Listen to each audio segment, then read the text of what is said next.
Querida Aura García Junco, todos tus libros me emocionan, pero este me emocionó muchísimo más. Un poco me parece a mí que tiene que ver con esas historias con los libros, digamos, ¿no? Uno tiene historias con los libros y basta que alguien lo empiece a contar para uno recordar. Recordé mucho a Sergio Ló cuando tú lo mencionas ahí en Ujú. el- en los jardines de Kensington de Rodrigo Fresán. Y recordé un poco este libro que pareciera ser como que está un poco de moda, no sé cómo se te ocurrió a ti. Eh, este libro en concreto, Sí. pues mira, ese libro realmente surgió eh, por algo muy natural, ¿no? Que es que yo siento que para mí pasar las experiencias de la vida por la literatura es lo más natural, o sea, realmente de esa manera pienso el mundo y tiene Ujú, mucho que ver también con la temática de todo el libro, que es esta afirmación que hago de que mi padre me hizo una enferma de literatura, tal como lo era él. ujú. Y entonces no encontré una mejor manera de hablar de un hombre que vivió de libros y que comió libros y al mismo tiempo digerir un poco el duelo en el que estaba sumergida, que haciéndolo mediante pues, sus propios libros, ¿no? Y haciéndolo mediante un libro a su vez. Parece reiterativo, pero creo que no lo es. Creo que más bien fue una cosa muy orgánica. Desde que empezaste a escribir, ¿tú crees entonces que los libros te representan, que los libros dicen todo lo que tú tienes para decir? Es un poco eso. Yo creo que los libros me hacen pensar mejor, o sea, eh, es mucho más integral y profunda una reflexión que me pongo a escribir porque hay muchos descubrimientos en la escritura que no hago sin la escritura, ¿no? Ujú. De tal forma que pues no es que tengan todo lo que tengo que decir, sino que más bien son el medio por el cual puedo pensar y sentir a mayor profundidad, ¿no? Creo que a las ideas tal cual se las lleva el viento a menos que tengas la posibilidad de amasarlas mediante la escritura, que es lo que me pasa a mí, al menos. Ujú. Tenías una relación bastante difícil con tu padre y al mismo tiempo, cuando indagas en esa biblioteca heredada, también tienes algunas cuestiones que no te gustan todos los libros, digamos, ¿no? Ahí empiezas a polemizar un poco con los libros. Yo creo que es un libro que también habla de cómo releemos los libros a lo largo de nuestra vida, ¿no?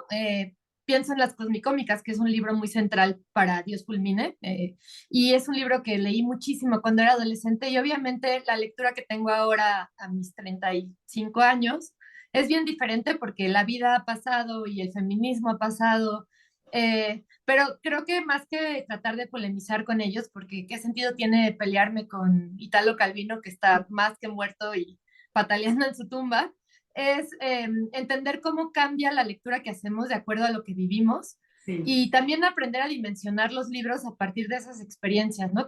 No como entidades muertas e inertes, sino como microsistemas de pensamiento y sensibilidad que van cambiando conforme el mundo cambia, ¿no? Ujú.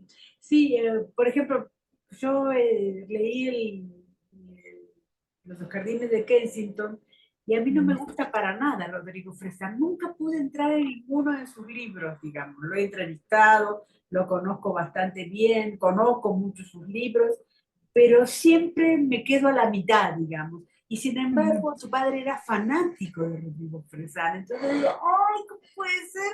Y me encanta lo que dices, digamos, porque, no sé, ahora voy a empezar a leer a Rodrigo Fresán desde otra manera, me parece.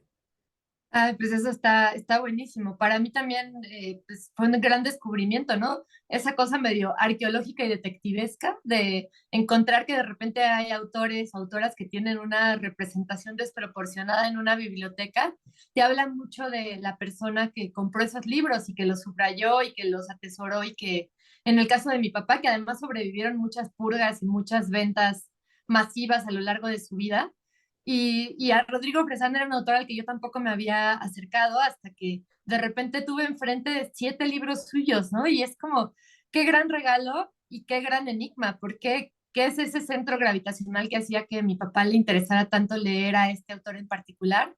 Y bueno, y todo el capítulo en el libro que habla a partir de Jardines de Kensington de otros temas como pues desde lo que significa narrar hasta pues la biografía de este atribulado personaje que escribió Peter Pan, también me pareció muy interesante cómo hacía tantas cosas en un solo libro, que creo que es un poco la voluntad también de este libro, ¿no? Es un libro que yo intentaba que tuviera como muchas capas y que hablara de muchas cosas, además del duelo, que no fuera solamente como este pozo de desolación, sino una puerta pues libros, a experiencias y a reflexiones. Ujú.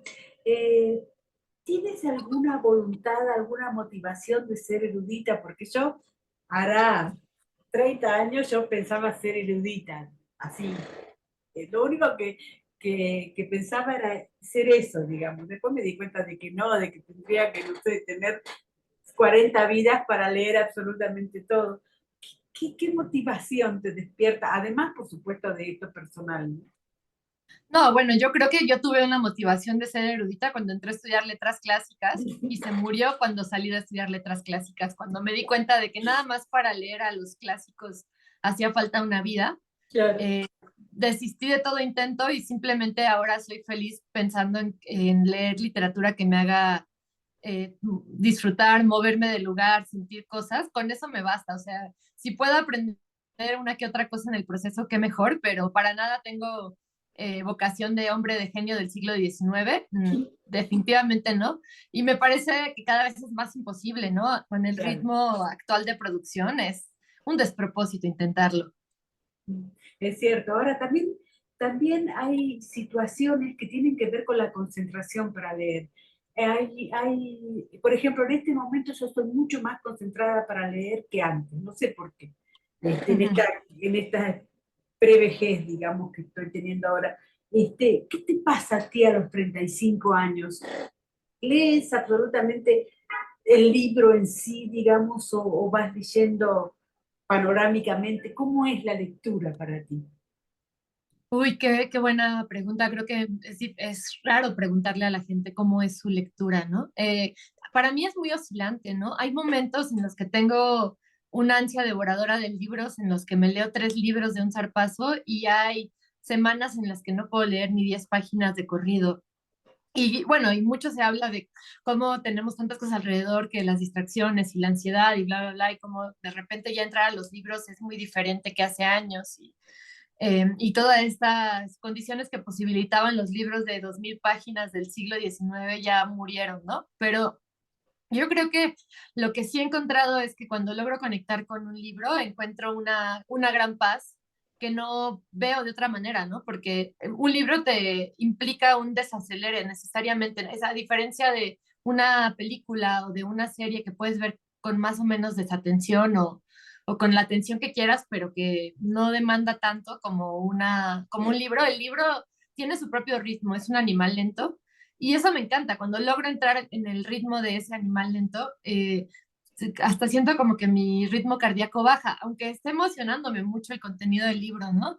Y particularmente este año he tenido pues una gran racha lectora y me he encontrado muchas obras que me han emocionado. Y la verdad es que la escritura solo nace de eso, ¿no? De encontrar otros libros que te emocionen y de leerlos y de pensar qué de ellos te emocionan y un poco tomarlo para tu propia poética, o al menos así yo lo veo. Y este libro, pues creo que es la más grande prueba de eso, ¿no? Porque es un libro que habla, pues, de muchas cosas, pero de muchos libros también. Ujú. Y me encantó que el libro tuviera muchísimos autores que fueran de diferente tiempo, ¿no? Porque hablas de Rodrigo Pesán, hablas de Scipione, hablas de un montón de gente que tiene diferentes protagonismos en determinado tiempo, ¿no? Entonces, en ese sentido, me parece que la literatura es un tiempo mismo, digamos, es un tiempo solo. No tiene que ver con el resto del tiempo, me parece, ¿no? Sí, lo que es maravilloso de que sea un método de transmisión de ideas, conocimiento y una forma en sí misma que tiene tanto tiempo existiendo, es que te permite leer en el mismo plano a Cicerón y a Susan Sontag. Sí. Y van a coexistir en el mismo formato, ¿no? Es un medio muy estable, a diferencia de otras artes que cambian radicalmente o que no puedes tener, o sea, que importa que sea una reproducción. La literatura no importa si es una reproducción, importa por lo que es. Y eso me encanta, ¿no? Que te permite tener a la par reflexiones de diferente tipo, hacer lecturas anacrónicas, que yo defiendo muchísimo la lectura anacrónica en contra Mm. de todo lo que me enseñaron en letras clásicas, porque creo que no se puede leer de otra manera que anacrónicamente textos de otra época.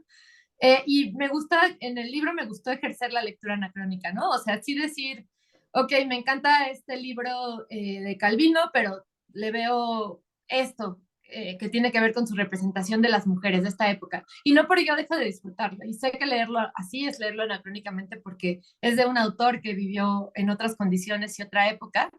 Pero creo que las dos cosas pueden coexistir a la vez, ¿no? La época en la que vivimos, la época en la que se escribió el libro y la tensión que hay entre ambas, y que eso hace especialmente interesante leer textos que vienen de otras realidades. Ujú. ¿Cómo era tu papá, Aura? Uy, no, pues era de todo, ¿no? Era pues un hombre muy generoso y muy amoroso, y también era un excéntrico, definitivamente, muy esforzado en su excentricismo y muy ingenioso, una persona muy divertida y muy pesada también. Sus bromas muchas veces eran bromas duras, ¿no? Que pues, si la otra persona no tomaba bien, estaba en todo su derecho de no tomar bien, ¿no? O sea, sí tenía mucho esta cosa de ser el que se lleva pesadito, y no necesariamente aguanta la respuesta.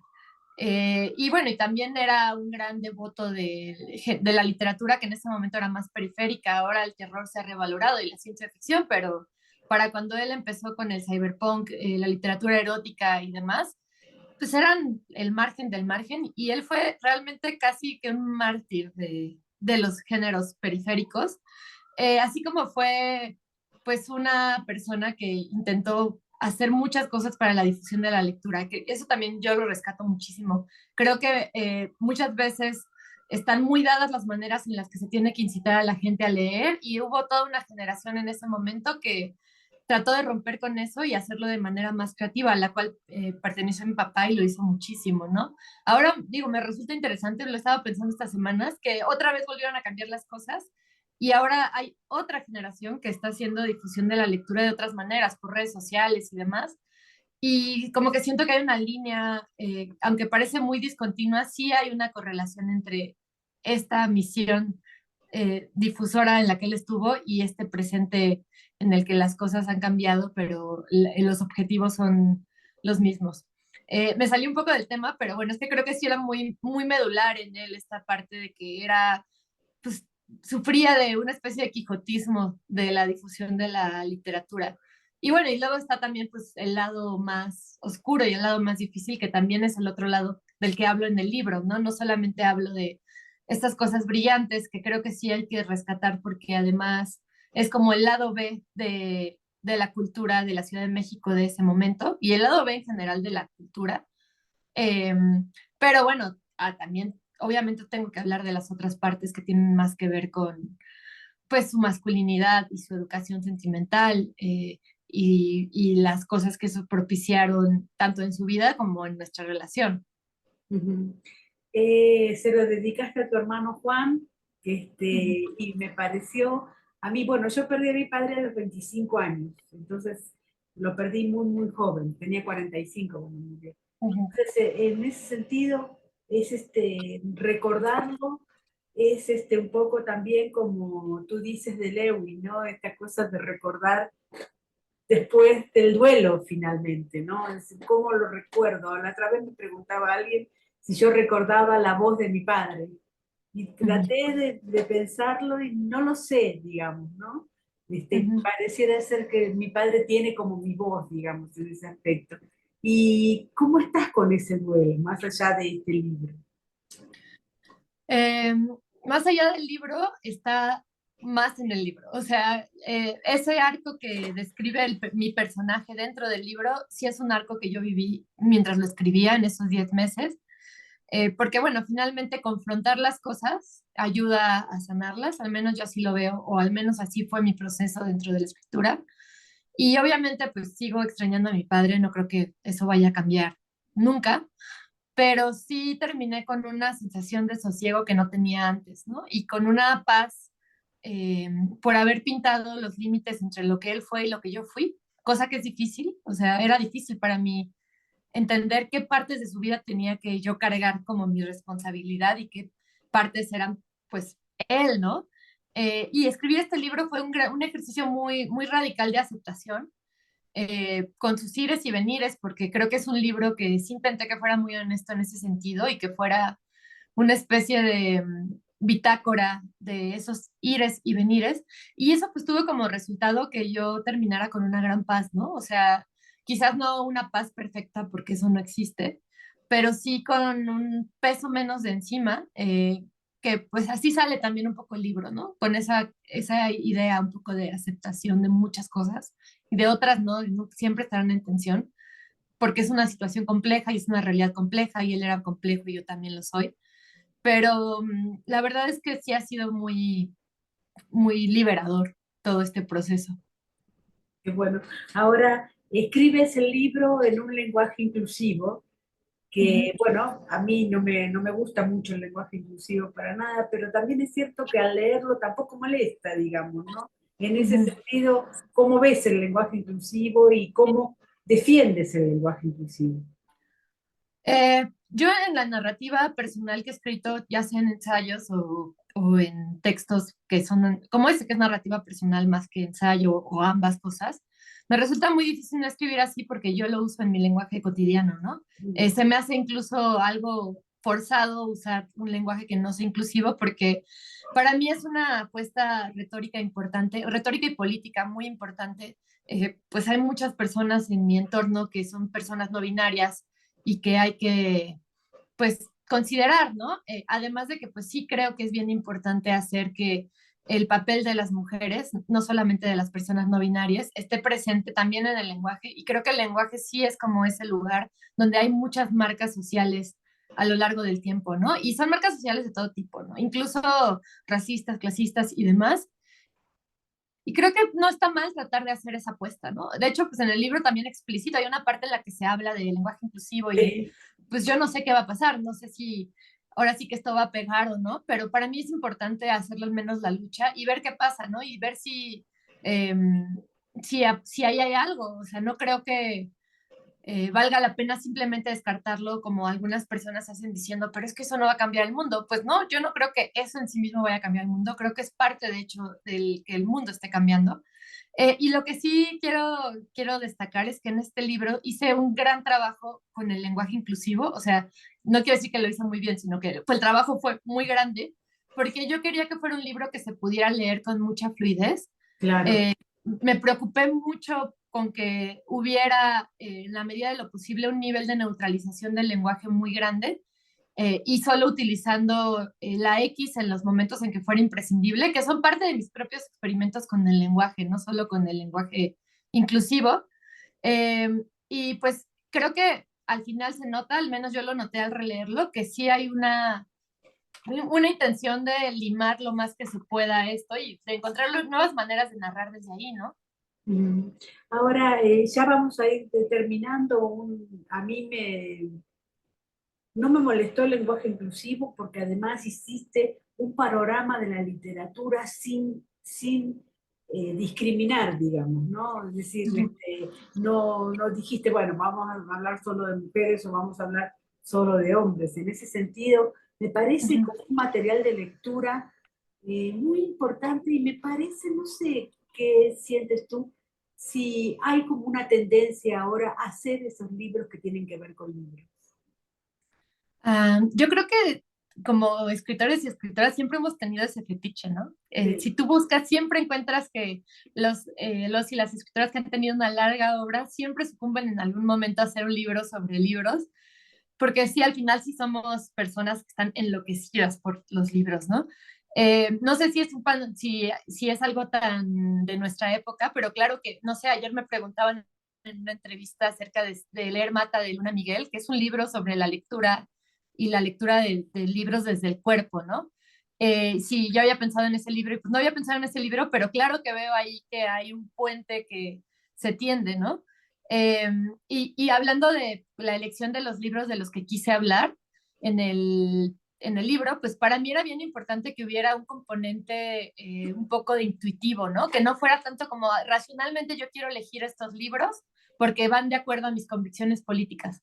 No, o sea, yo quería que hubiera mucho cuerpo en este libro y que el cuerpo estuviera ligado a mis decisiones de lectura, ¿no? Y en una biblioteca paterna en la que además pues la mayor parte de la literatura era de hombres, intenté balancearlo para que fuera por todas partes, porque si no lo hubiera balanceado, pues seguramente hubiera sido un libro 98% de lecturas de hombres que tampoco me representaban, ¿no? O sea, no me representaban ni lo uno ni lo otro, ni leer puras mujeres para este libro, ni leer puros hombres. Entonces, fue el delicado balance entre tomar aquello de la biblioteca que mi cuerpo demandara y que mis recuerdos y mi entraña demandaran, y balancearlo un poco y hacer este recorrido, que también es una especie de alabanza a la literatura que él leyó y que es, al fin, es uno de sus grandes legados hacia mí, ¿no? Y yo quiero que este libro también sea como pues un homenaje a eso, ¿no? A esa lectura que corre por muchas vías, que es un poco anárquica, que te puede llevar un día a leer un libro que nunca creíste que ibas a leer, pero que al final acaba siendo significativo en tu propia historia, a pesar de que fue una cosa improvisada, ¿no? Ujú. Sí, también es cierto que refleja una manera de leer y una manera de estar en el mundo de la literatura de las nuevas generaciones, digamos, ¿no? Yo me puedo Ujú. sentar a hablar contigo acerca de tu libro tomando una copa de vino sin ningún problema, digamos, a pesar de que nos dividen 20 años. Entonces no habría problemas en ese aspecto. Hay un conocimiento que tú dices, bueno, es un conocimiento legado, es un conocimiento que no busqueo, no sé cuánto, pero me parece que hay un conocimiento que a nosotros los mayores, uy, qué bueno, ¿no? Porque ustedes van a seguir el camino de la literatura, me parece. No sé, ya mejor es un poco de monja, No, pero me pareció eso. no, creo que sí hay algo de eso, porque al final este es un libro que habla de generaciones, ¿no? O sea, no de generaciones en un sentido de separación, sino de legado y pues la herencia está ahí, ¿no? O sea, la herencia, pues en este caso concretamente de mi padre, pero también es una herencia literaria que es mucho más amplia que él, porque al final hay una tradición que corre y que es una tradición ininterrumpida, que tiene disonancias y que tiene libros que están más en el canon que otros, pero que pues es patrimonio común de la tierra que es la literatura, ¿no? Y eso me encanta, de literatura se puede hablar desde diferentes posturas, por supuesto, y desde experiencias vitales, pues con quien sea que le interese, ¿no? Al final las personas que leemos somos un pequeño grupo, no somos la mayoría de la gente ni de cerca, y sí hay una especie de comunidad y de comunión a partir de eso, ¿no? Se puede, como dices, te puedes sentar con quien, quien sea lector, quien sea lectora, con una copa de vino y tener una conversación que muchas veces va a llevar a visiones compartidas, pero muchas veces va a llevar a visiones en choque, ¿no? Sí, por supuesto, vamos a discutir acerca de determinado autor con mucho entusiasmo. Este, Sí. ya para ir terminando, ¿qué pasa contigo, digamos, ¿no? ¿Cómo te ves como escritora? A mí me gustó mucho la prosa de este libro. Digo, está bien, es un libro que tiene que ver con el padre, es un libro personal y todo, pero hay una prosa muy cuidada. No sé si lo viste a eso, pero para leer está muy bien. ¿Y qué pasa contigo como escritora en estos momentos? Pues muchas gracias por el comentario. Realmente sí quise que este libro fuera un buen libro, porque al final es un homenaje, digo, sí es una pelea, pero también es un homenaje a mi padre, ¿no? Y hacerlo un libro a medias, pues Claro, simplemente no era opción, ¿no? Pues, sí había que echarle como toda la leña al fuego para hacer un libro que también me exponía tanto a mí, entonces era, pues, si me voy a exponer, me voy a exponer en un libro que esté bien, espero. Eh, y la verdad es que nunca me había sentido tan cómoda dentro de la incomodidad de la escritura como con este libro. O sea, realmente fue demoledor porque sí estaba haciendo todo el proceso emocional que reporto ahí, pero también sentí que había una gravedad que no había yo experimentado nunca en ningún otro libro, o sea, en la escritura de ningún otro libro. y eso me hizo sentir como que estoy en otro lugar de la escritura con respecto a mis libros anteriores. Me dio mucho gusto. También dije, tengo que parar, o sea, necesito un tiempo para estar en el mundo y tener las energías que requiere empezar una nueva obra. Y en eso estoy en parar, en leer, en Ujú. escribir cosas audiovisuales, que es a lo que yo me dedico en la vida real, digamos, la vida real fuera de los libros. Y pues tengo muchas ganas de leer mucho y de acompañar este libro hasta donde me den las fuerzas. Afortunadamente saldrá una traducción en Reino Unido a principios del siguiente año, entonces también estaré por ahí dando vueltas para promocionar esta primera traducción que para mí pues, es muy importante porque es la primera. Y también saldrá en España el siguiente año, entonces como que yo estoy muy enfocada en parar un poco, Ujú. echar un paso atrás, leer mucho y charlar mucho sobre el libro. Y ya, hasta Eh, ahí. ¿Vas a hacer tú la traducción o la van a hacer otras personas? No, la va a hacer Heather Clearly. Ella es la traductora que se encargará de eso. Ya vamos a empezar pronto a trabajarla y estoy muy, muy contenta de que sea ella quien la traduzca. ¿Y cómo te sientes con Sexto Piso? ¿Bien? Ay, muy feliz. O sea, creo que es la clase de visión sobre los libros que a mí me interesa en la vida. Entonces, para mí cambiarme fue como ser un poco más congruente con lo que quiero escribir, al menos ahora. Una literatura un poco más experimental también en las formas y pues quizás menos presionada por estar en una fábrica de libros como es Planeta, ¿no? Que tiene grandes libros dentro de su fábrica, pero pues sigue siendo una fábrica que tiene mucha más premura por mover, empujar, por etcétera. Y yo quiero algo un poco, como te decía, un poco más lento. Y además, pues, qué gran gozo es abrir mi libro y ver en la misma solapa, a Goran Petrovich, a Valeria Luiselli, a Olivia Terova. Realmente ya nada más por eso me siento en el lugar correcto, ¿no? Muchísimas gracias, Aura, preciosa. Un abrazo enorme. Gracias a ti. Gracias, gracias. Adiós, que estés muy bien.